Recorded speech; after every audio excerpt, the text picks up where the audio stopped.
Da da da da da ba ba ba ba ba ba ba ba ba ba ba ba ba ba ba ba da da da ba da da da da da da da da da da da da da da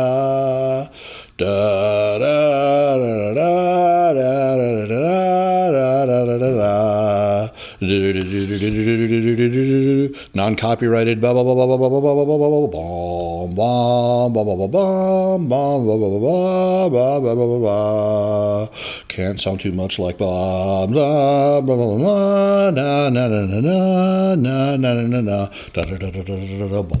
da da da da da da da.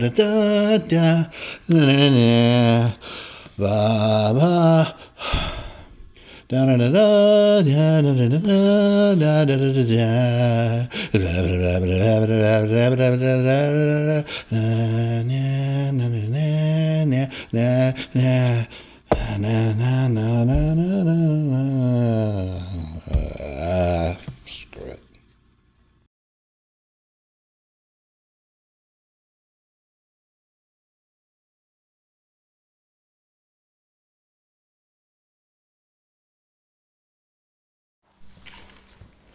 Okay, take two. Hi, my name is Paula, I'm Keith. and we are creating this video to just give some information on if you find out that you have a macular hole and that you do need to have that fixed surgically. A vitrectomy surgery. There you go, vitrectomy surgery. And kind of, this is coming from, I'm the one that had to have the surgery on my left eye, and this is coming from someone that didn't even know what that was, why it happens, or anything about it. When I saw my regular eye doctor, he had told me that he thought that that's what I had and had sent me to a specialist, and we did some research. And just to let you know, our experiences and her experiences are not going to be your experiences, okay? You're going to have advice from your doctor that may be different from the advice from our eye doctor. So I would recommend you follow your eye doctor's advice and do not follow the advice from our eye doctor. Right, and this is just my experience, and the reason that I'm putting this out there is when I was going through this, I was trying to find information on the internet, like what to expect, this face down thing, all of that. And there's very little videos out there made for that. There's a lot of doctors talking about it and how to repair it and things like that. But as far as overall experiences of people, there's just not a lot of information out there. So I thought, well, heck, why don't I just tell about my experience? It may help somebody who's going through the same thing and doesn't know what to expect. And they can look at it and say, hey, okay, this is somebody that's went through it and I'm actually still going through it. One person's experience, and maybe I can get a little more insight on what to expect after surgery, or, the truth about the face down and things like that, things that I've experienced. And we're not being sponsored by anyone. We're not going to give you our doctor's name. We're not going to give you any name of any product or anything else like that, because we're not here to pitch a product. We're just trying to give you information that you can use to make you feel a little more comfortable going in your surgery. Yeah, and in case this happens to you. So basically, I had noticed, and in it, like I told Keith, I had noticed, and it seems like it kind of crept up on me like all at once. But you had floaters at first, yeah, right? I've had floaters for years, and I see the eye doctor pretty regularly. I wear contacts, and I have floaters in my, more prominent in my left eye. And to be honest with you, I'm 54 years old, and so I'm getting older and in good shape. Good health and everything. I exercise and things like that. But so I had been noticing that, like, as we watch TV or when I was at work on the computer or putting my makeup on, that things just didn't seem as bright. I was having such a hard time reading things, and my vision, I can't see far away, and my up close vision, just since I've been getting older, is not as good as it used to be. So my contacts, help me with that. But I just noticed that things were just kind of going south. And so Keith and I got in to see the eye doctor, and I explained to the eye doctor what was going on, and he looked in there and he said, "I think you have a macular hole." He said, "That's what it looks like to me." And we were like, "What's a macular hole?" Yeah, and so we were like, "What does that mean?" And so he gave us, just a brief description, and he said, "The good news is it can be fixed." He said, "But I do have to send you to a specialist." And I was like, "Okay, no problem." So we got an appointment with the specialist, went in to see him. Super nice man, and eye surgeon, by the way. Huh? He's an eye surgeon. Eye surgeon. Not just a specialist. Yeah, he's an eye surgeon. He's an eye surgeon, which should have been. This is what he does. I mean, he does this type of surgery. Mm-hmm. And so I go in there, and when you make an appointment like this, I didn't know what to expect. I had no idea what they were going to do. I just thought they were going to dilate my eye and look at it and say, "Yeah, you do have a hole." Okay. I just didn't know.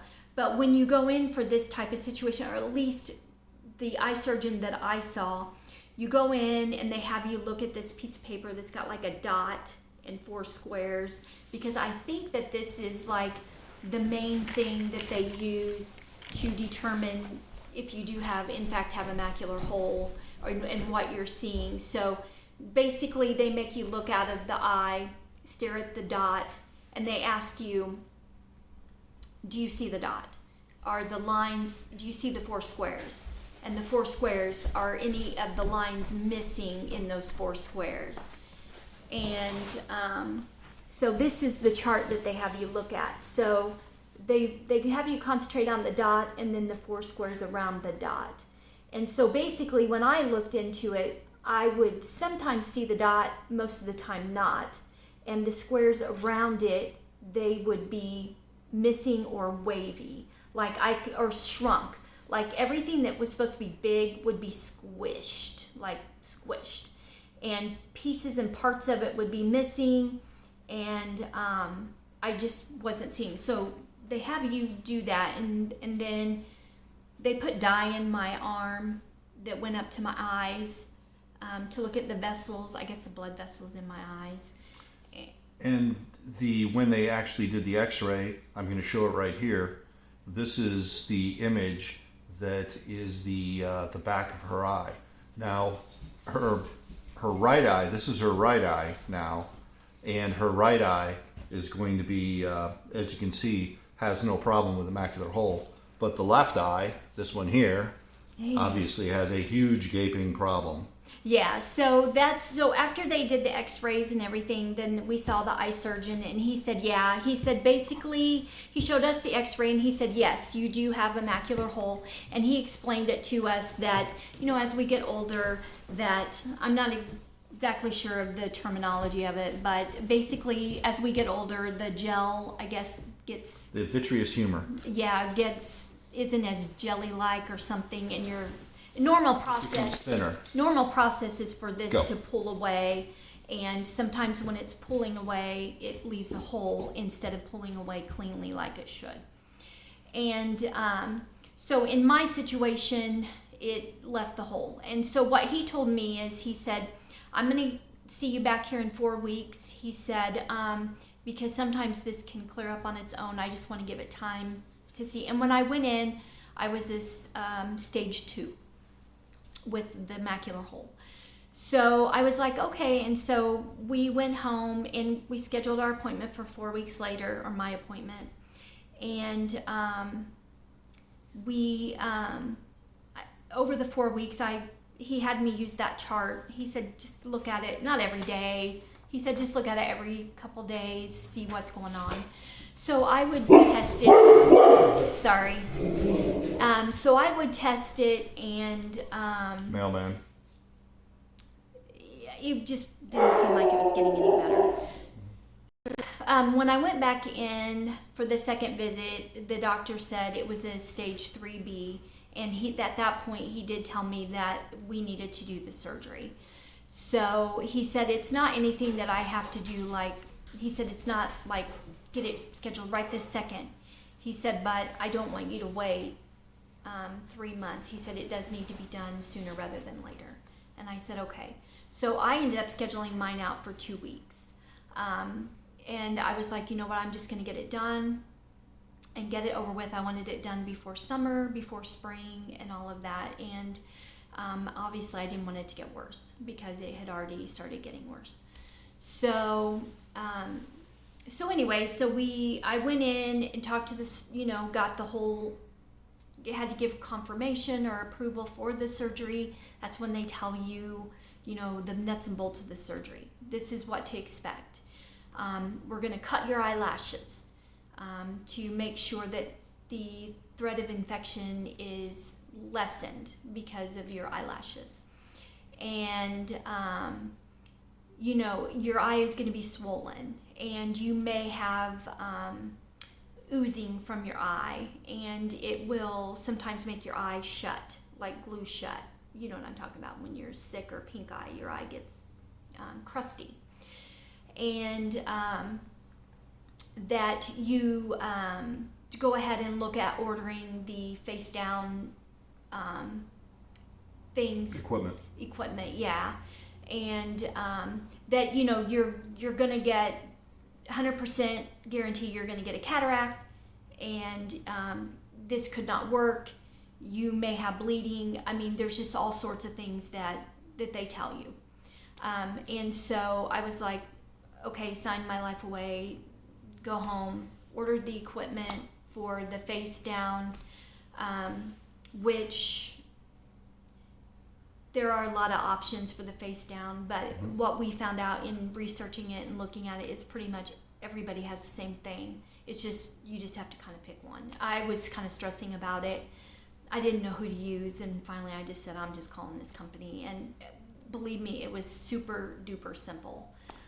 We had our eye doctors, our eye doctor gave us, I think automatically, didn't they? They gave us a letter that said that we needed to have that equipment. Right, because some insurance companies pay for it, some don't. I know for a fact I contacted my insurance company, and mine does not automatically pay for it without approval. And I knew that with insurance companies, trying to get approval on something isn't, I figured a week out from my surgery, I probably wouldn't have approval.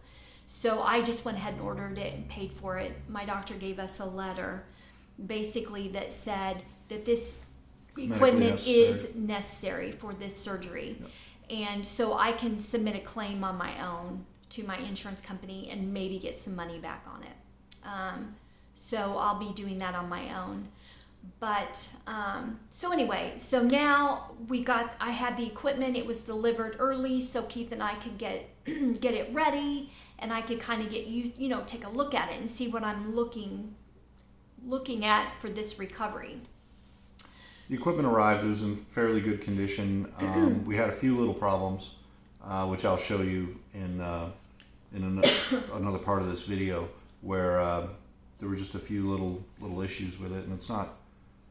And the first thing I'd recommend is clean it all, because somebody else has been laying all over it. Well, they said that they disinfect it and everything, but I think it's normal when you get stuff like that you just automatically want to kind of clean it a little bit. So anyway, we had all that set up. So my surgery was on February 15th. So I'm not quite full 2 weeks yet. Mm-hmm. So I had my surgery and went in. The doctor, the surgeon, and the people that, get you ready for surgery, they kind of prep you and tell you, don't worry, everything's going to go fine. So I was put out for a very short time while the doctor numbed my eye, which he told me he was going to do. So I was put out for just a very short time. I remember getting tired, and that's about all I remember. And then I woke up. And when I woke up, my whole face was taped up except for my eye. And I was... they were still working on her. And they were starting the surgery on my eye. And so I could see the doctor's shadow, I could hear him, I could even sometimes see like things in my eye, but I couldn't feel anything.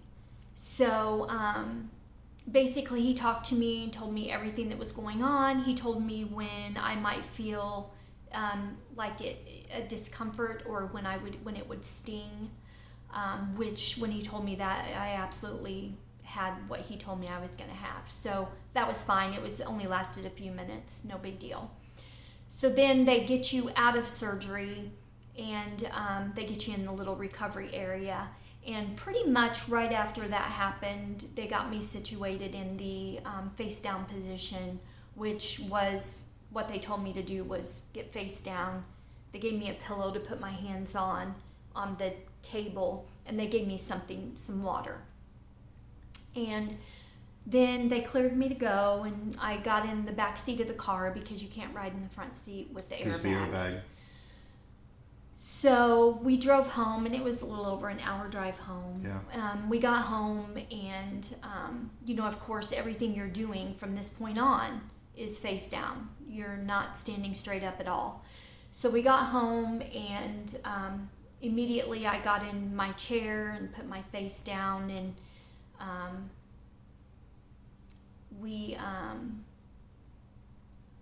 we got something to eat, and Keith was able to give it to me, and I ate it face down.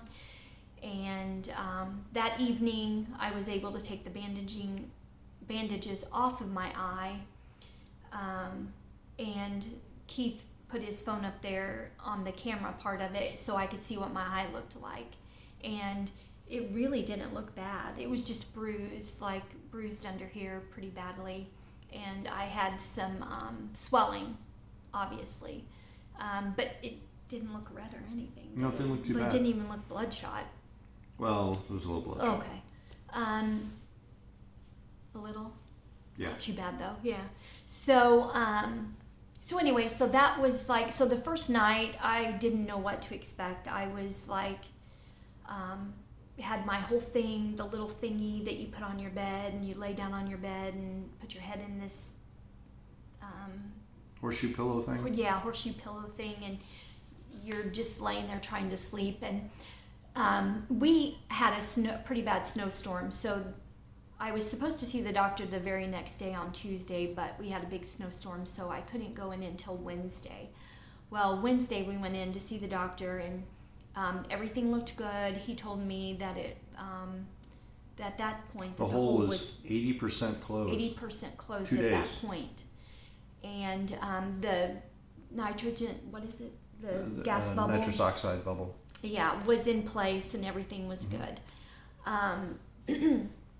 So maybe you should talk about the when she first had the nitrous oxide bubble in there, she didn't have any vision from the eye, but she had some she had a little bit of sparklingness from it. Yeah, it's almost like, and the doctor described it as a light show, which is pretty accurate. I mean, you've got, when you're laying there and your eyes are closed, especially when you're sleeping, you see all kinds of lights and flashes and colors and stuff like that in your eye, and you're like, what in the heck is going on with my eye?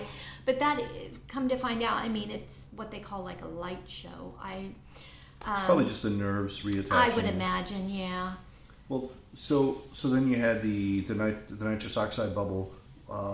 At first was encompassed, when you first could see out of that eye, it pretty much covered the whole thing. Right, and you can't really see. I mean, you can see, like I could see Keith. I mean, I couldn't see Keith, but I could see his shape. I could see like a shape of him. I knew that I could see out of the eye because I could at least see shapes. But I couldn't really distinguish. I could see like the coloring, like from his jeans or his shirt. But you couldn't count fingers yet. But I couldn't count fingers. I couldn't. I could see colors though. Like I would be like, oh my gosh, I can see that pink shirt, or I could tell it's a shirt and I could tell it was pink. Well, I couldn't tell it was a shirt, but I could see that it was something pink there. And so that made me, really excited. And then when I went back to the doctor, they checked my eye and asked me if I could see anything. I couldn't, like they put fingers up back by the eye chart, I couldn't tell you finger wise, or I could just see there was something there, but I couldn't distinguish what it was. I couldn't see anything on the eye chart. Everything was just really blurry. But the doctor said everything looked good, so I came home and just continued my face down. And then this past Tuesday, I went to the doctor for my 1-week follow-up. And the hole is closed. He took another x-ray. The hole is closed. I'm on my 50% face down now. The first week you're on 100%, and then the second week you're on 50%. You want to show me your eye? Yeah. So this is, so I had my surgery on the 15th, and so today is the 5th. 26th. 26th? I think it's 26th. There we go. So here is my eye now, and so you can see I still have some bruising here. This was all bruised, all under here. So this, I still have some swelling, some bruising. I'm still a little swollen through here. But as you can see, he said it may take a couple of months for the dilation to go down, but my eye... Her dilation looks fine now. Yeah, I mean, I haven't had any issues. He said I may have a drooping eyelid. I mean, I think it looks pretty good. And I think my eyelashes are starting to grow back. I think they're still pretty short. But yeah, so when I sleep and wake up in the morning, this is pretty swollen first thing in the morning. But when I am able to stand up, some of that swelling does go away. So I think overall it looks good. So Tuesday is when I am clear, free, I can drive, exercise, go to work, normal activities. Everything normal will be on Tuesday. My gas bubble, I can see it shrinking. It's very small in my eye. I can still see it. That's the weirdest thing, is that you can see this like gas bubble in your eye. What's interesting is because the eye optics, the bubble looks like it's going down. Yeah, it looks like it's down. But in reality, it's because you see everything upside down, so the gas bubble is going up, but your mind translates it to being down. Yeah, so you can see it, but I can see it shrinking. So most of my vision I can see out of, and just the very bottom part of it, I see this bubble. So that's good news. So anyway, so basically that was what I wanted to share about my eye and my experience with the macular hole, not knowing anything about it. Oh, here's a picture of her macula. Was this last Tuesday? Yeah. That would have been it would have been Tuesday, just a few days ago. Yeah, 3 days. Tuesday. So, and as you can see, it looks a whole lot better than it did at the first picture. Yeah, and so it's quite interesting how this whole thing works out. But the one thing I did want to share with you is that it's okay to be scared. It's okay to be nervous. I was all of those things. I had nightmares about it. I was very scared. And very stressed. Very stressed about it. And I talked to Keith, and I was a bundle of nerves. And the big reality of it is that I was worrying over something I had no idea what to worry about, but I was worried because I was worried of the unknown.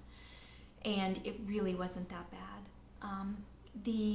I will be honest and very upfront with you, the 100% face down, just to let you know, no pain, no sand feeling, no gritty feeling, aside from the occasional like stuff in your eye, like oozing and swelling. That was probably the worst part with my eye. The hardest thing, to be very upfront with you, is the 100% face down. The recovery part of it is the hardest part of it. There are times, if you have to go through this... But you will survive. Yes, and if you have to go through this, it's okay. It's okay to break down. It's okay to cry. Because I did that a few times. I would just break down and cry because I just was like, can I do this? And I would just tell myself, it's 2 weeks, Paula, it's 2 weeks.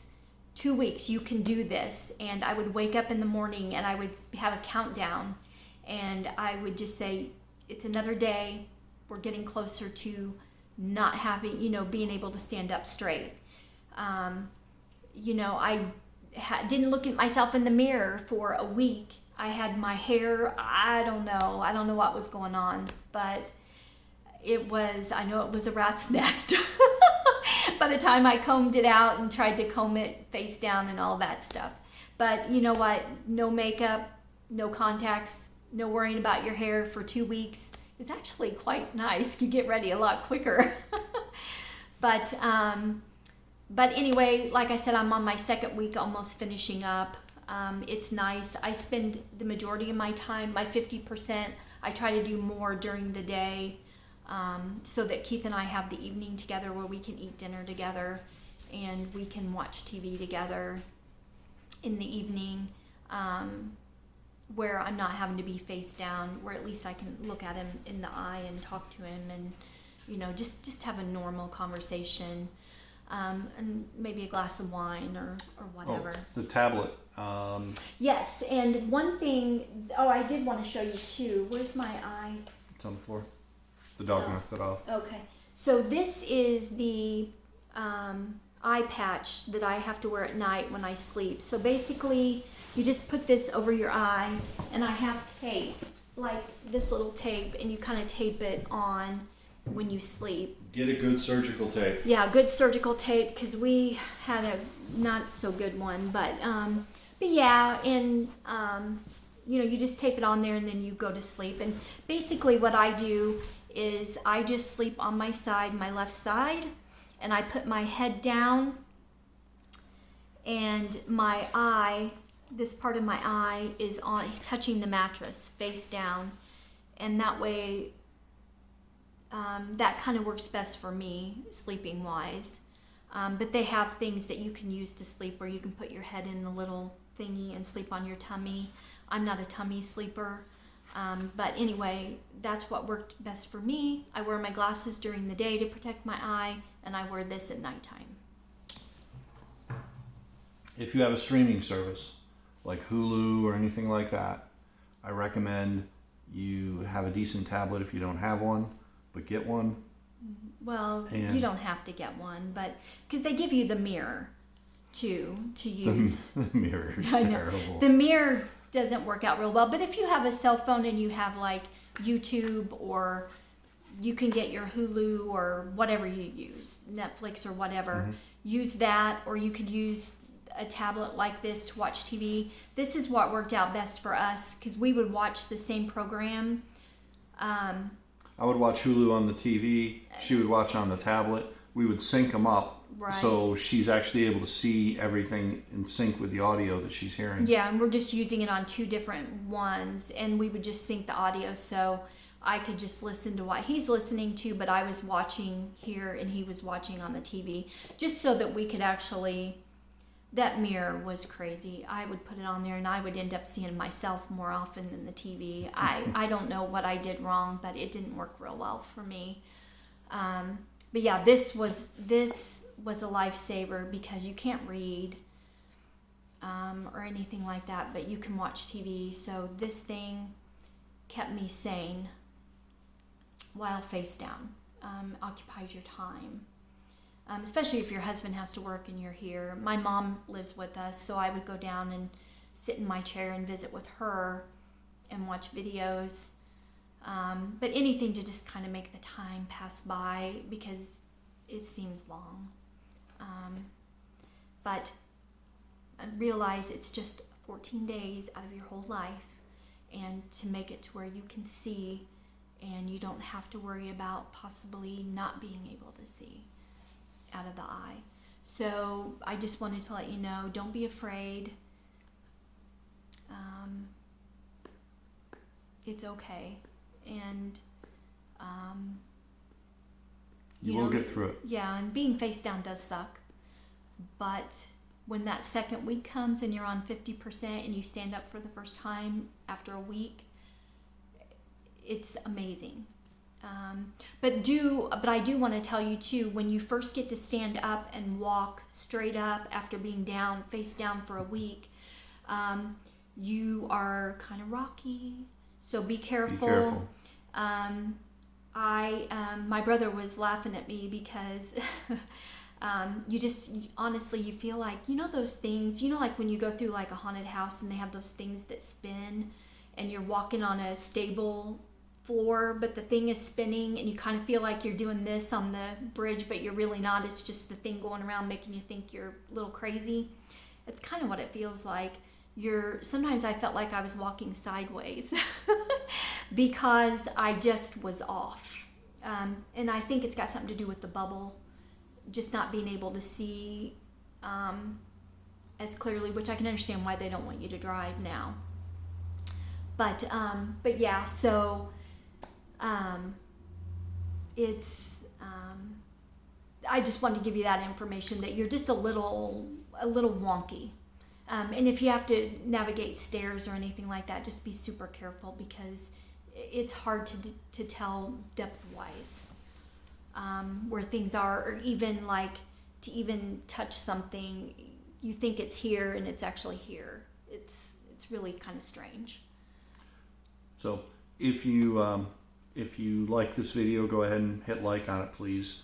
I don't plan on putting up another video on a vitrectomy surgery, so you don't have to subscribe, but feel free to put a like on there if you appreciate it, and make a comment too. Help other people who are going to be going through this, or anyone. But thank you. Thanks.